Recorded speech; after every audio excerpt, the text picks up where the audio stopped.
please. Leader, I speak on the Defence Forces here many times, and it is becoming an international embarrassment now.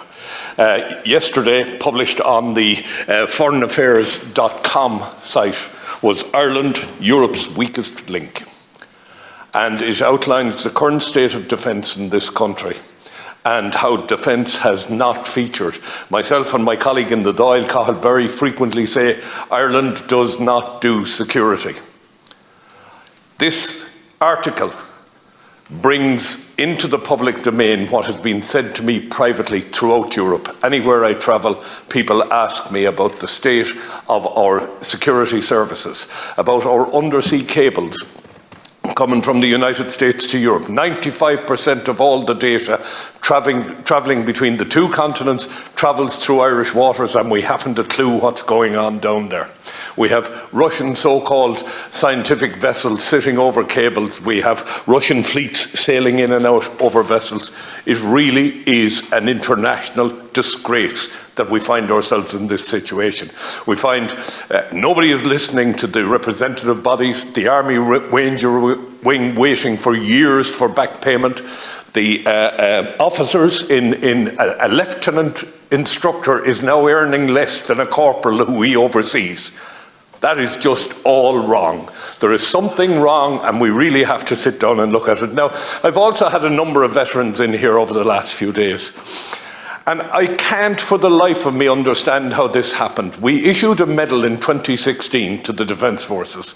A soldier who left after 40 years on the 31st of December 2015 was not entitled to the medal, and a soldier who joined on the 1st of January 2016 was entitled to it.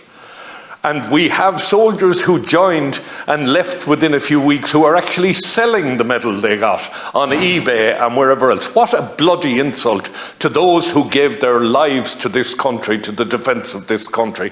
We really owe them an awful lot more. And I would ask you to use your good office as leader to go back to the Minister for Defence and put it to him that we should have honoured those who served and issued the 2016 medal to them. They deserved it. They gave their lives to this country so that and it's the very least we might do. I can't begin to tell you the level of hurt there is over that medal.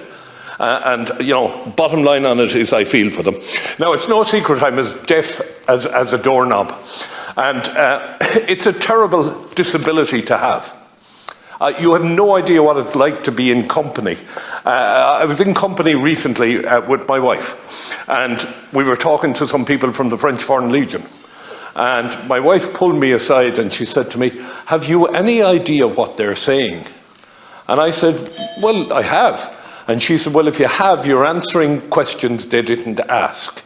And there is nothing worse than being in company and not being able to understand what's been said about you. I just want to talk very briefly. No, well, you've really done well at this stage. Go for it. Just one sentence. Chime, the National Hearing Loss, or the charity, are carrying out a survey on hearing loss. I'd ask people to participate in it. It affects us all. And I'm glad I couldn't hear you ringing the bell there last Cahill.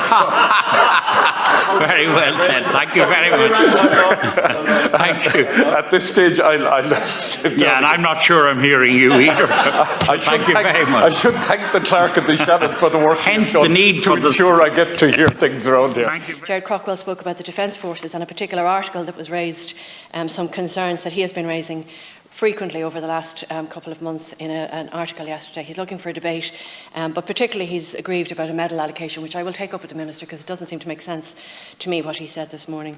Sean Kine is looking for a debate on our capital programme spending in health.